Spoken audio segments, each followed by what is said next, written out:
All right.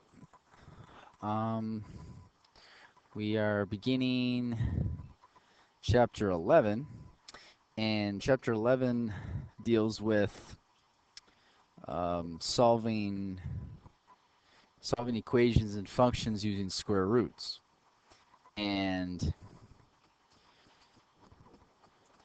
or radicals, so to speak. So, like in chapter 10, we dealt with solving quadratics. Here in chapter 11, we're going to concentrate on square roots or radicals. And for section 1, we are working with graphing the functions. And just like in chapter 10, we had an apparent quadratic function, which was y equals x squared. We also have an apparent square root function, which is y equals square root of x. So in this section, we're going to work on graphing these functions. And just like what we did initially with the quadratic, we're going to use a t-table to find the graph of our square roots.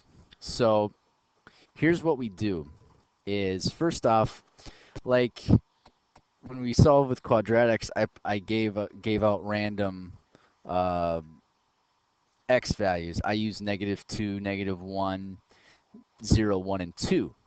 Um, in this case, we can't use negative numbers for the apparent square root because the square root of a negative number means no solution. So what I want to do is when I'm solving for a t-table is I want to initially, my first number, I want to make the inside of the square root to be 0, and then I want to do like a minimum of 5 numbers for x to get y. So for this case, 0 will make the inside of the square root 0, and then I'm just going to add 1, 2, 3, and 4. So if you were to substitute in the x values to get a y, we would have the square root of 0 would be 0. The square root of 1 would be 1. The square root of 2 would be roughly 1.41. The square root of 3 would be 1.73. And the square root of 4, which would be 2. And so what I'm going to do is I'm going to plot these points. So I got 0, 0 right here. I got 1, 1 here. 2 and 1.41. I got 3 and 1.73 or 1.73 and 4 and 2. So I'm going to connect these dots and kind of make my graph. Also, what I want you to do is I want you to solve the domain and range. Now, from what we've learned before, our domain is the set of x values that can be in the function, and the range is the set of y values. So for here, the set of x values would be x is greater than or equal to 0. And as you can see, none of the values here would be a negative value of x, so x can be 0, but it also can be larger than 0. Looking at the range, we're looking at everything from here, and it seems that as y is not a negative number, so it looks like it'll be greater than or equal to 0. So let's look at some other examples to help us solve our square root functions.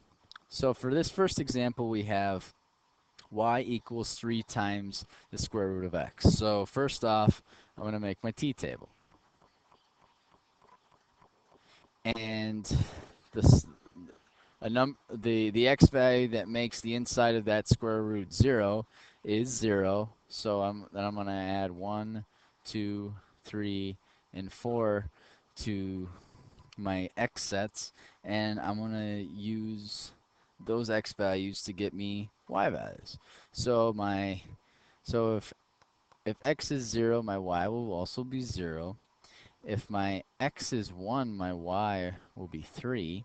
If my x is 2, my y is about 4.2. If my x is 3, my y is about 5.2. And if my x is 4, my y is 6. So if I plot these points, I got 0, 0. I got 1, 3, 2, 4.2.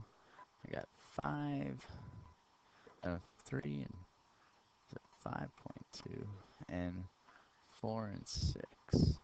So if I were to then make my square root function look something kind of like this, and if I need to, I'm looking to find the domain and range of our function, I would have it as x is greater than or equal to 0, and my range would be y is greater than or equal to 0. Most off, if you stick with that concept of trying to find the t-table, the first value that'll make the square root 0, like here it's 0, that's usually where you can find the domain and range of our function. So if we look here in example B, we have y equals the negative square root of x. So again, I'm going to make my t-table, and the value of x that makes the inside of that square root 0 will be 0. So I'm going to add 1, 2, 3, and 4. And if I have my x is 0, my y is 0. If my x is 1, my y is going to be a negative 1. If my x is 2, my y is going to be a negative 1.41. And if my x is 3, my y is going to be a negative 1.73. And if my x is 4, my y is going to be a negative 2. So basically what this is this is the apparent square root function, but it's just flipped on the x-axis. So if I plot my points, and so here I got 2 and 1.41, 3, and let's see, 4, negative 2. And I were to make a drawing of my function, and that's what it looks like on the graph. So now as I write my domain and range, I can see that my x's are still positive, so my x's are going to be, x is still greater than or equal to 0, but now my y's, as x gets larger, my y's become more negative. So my range is going to be y is less than or equal to 0.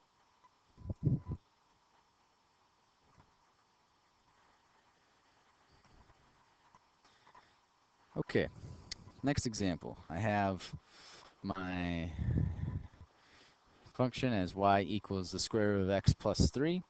So again, make my t-table. The x value it's going to make the inside of the square root 0 is still 0. So 0, 1, 2, 3, 4. And if I were to plug in 0 in for x, I'd get 3 for y. I would get, let's see, if it was 1, it'd be 4 for y. If x is 2, my y is 4.41. If my x is 3, my y is 4.73. And if my x is 4, my y would be 5. So if I look at this, plot my points, so I got 0, 3, 1, 4, 2 is 4.14, 3 is 4.73, and my 4 is 5. So connecting these dots here,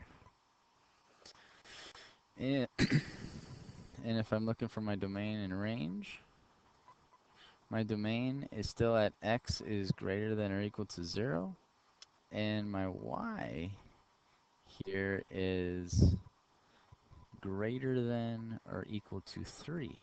Because if it's less than 3, it doesn't show up on the graph. It only starts showing up once y is greater than or equal to 3. And that's when you have to keep in mind on your x value to see which makes it a which the initial point is going to make that the square inside of the square root 0. Uh, this is where it will change. My t-table will change a bit. So is right here in this example where I have y equals the square root of x minus 3, where x minus 3 is both inside the square root. And before, when I was saying that I was looking for a value of x that will make the inside of my square root 0, before this, it was always at 0. But in here, if I were to use 0, it would result as a negative 3, and that's a no solution. So the first x value, my first x value that makes the inside of that square root 0 will be 3, because 3 minus 3 is 0, and that's what I'll get as a y. And what precedes this is I'll just put 4 other numbers that are greater than 3, so it's 3, 4, 5, 6, and 7. That'll help me draw my graph. And if x is 4, my y is 1. If my x is 5, my y is 1.41. If my x is 6, my y is 1.73. And if my x is 7, my y is 2. So if I plot these points where I'm at 3 comma 0 is a 1, 2, 3, and then I'm at 4, 1, and 5 is a 1.416 is 1.73, and 7 is 2. And I connect my points to make my graph, looks like so. And as I look at my graph, I can say, okay, my domain and range. My domain, as I look at it, as my x values right here, looks like my x can be greater than or equal to 3, because if I have anything less than 3, it becomes a no solution. And my y's happen to be greater than or equal to 0. Now those ones helped us with some more complex graphs that we'll have in this section. If you look at the one in example C, you notice that the number that was outside of the square root determined where we started on the y-intercept. It looked like it shifted up 3. And for our example in D, which was inside, we had x minus 3, and it seems like that 3 inside of it made it shift to the right 3. And that's an important concept when we look at the graphs of square roots. So the graphs of square roots has a general formula that shows up here, which is y equals a times the square root of x minus h plus k. A in this case shows up, tells us whether the square root function is going to have a vertical stretch or vertical shrink. Now we talked about vertical stretch and shrink a little bit in chapter 10 with quadratics. It's the same thing here with square roots. If the absolute value of a is greater than 1, then it's a vertical stretch. If the absolute value of a is in between 0 and 1, then it's a vertical shrink. And if the a is negative, then it's reflected over the x-axis. Now, the really important key here to look at is h and k. H tells us if it's going to have a horizontal translation where it's going to move um, on the x coordinates, and K will give us a vertical translation, which tells us the change in the y coordinates. So using the concepts that we talked about in other examples, we're going to use those to help us out, but then we're going to figure out what we know and help us attack um, new examples for graphing functions. So if we look here at this example where y equals 2 times the square root of x plus 4 minus 1. So first off, what I'm going to do is I want to try to figure out what's my a, what's my h, and what's my k. So if our a is 2, that's easy to find, and our h is a negative 4. Because if you look, if you remember that, if you look up here, it's x minus k. And in our equation, it was x, or it's x minus h, I'm sorry. In this one, it's x plus 4. So that means our h must be negative. So then that, it could be as x minus a negative 4. Well, minus minus makes it a plus, so that's where we get the negative 4. And our k is just negative 1. So first off, I'm going to make my t-table. And I'm going to try to determine where I'm going to start my graph. And like I was talking about earlier in the lecture, is I want to start with x, where the inside of the square root will equal 0. And that will be at negative 4. Because negative 4 plus 4 will give me 0. And we have, if you take negative 4 plus 4, that gives you 0. 0 times 2 is 0, which then leaves you with just a negative 1 at the end. And so where I'm going to start my graph is at negative 4 comma negative 1, which means is that it starts at it shift to the left 4 units, and then it shifted down 1 unit, which tells you that h is our horizontal translation and k is our vertical translation.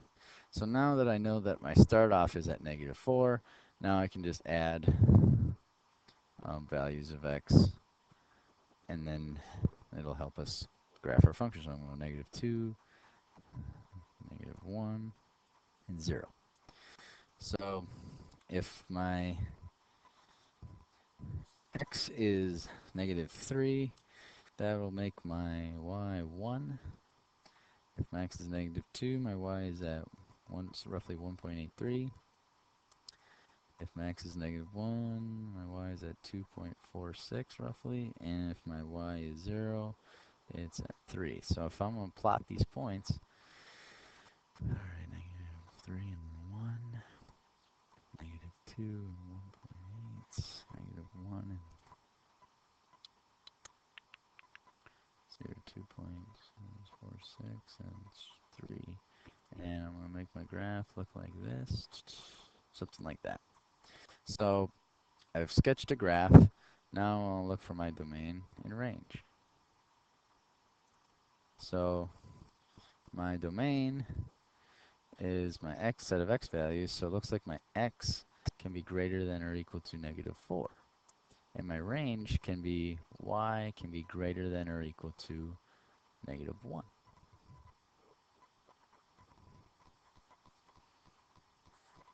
Let's take a look at one more example.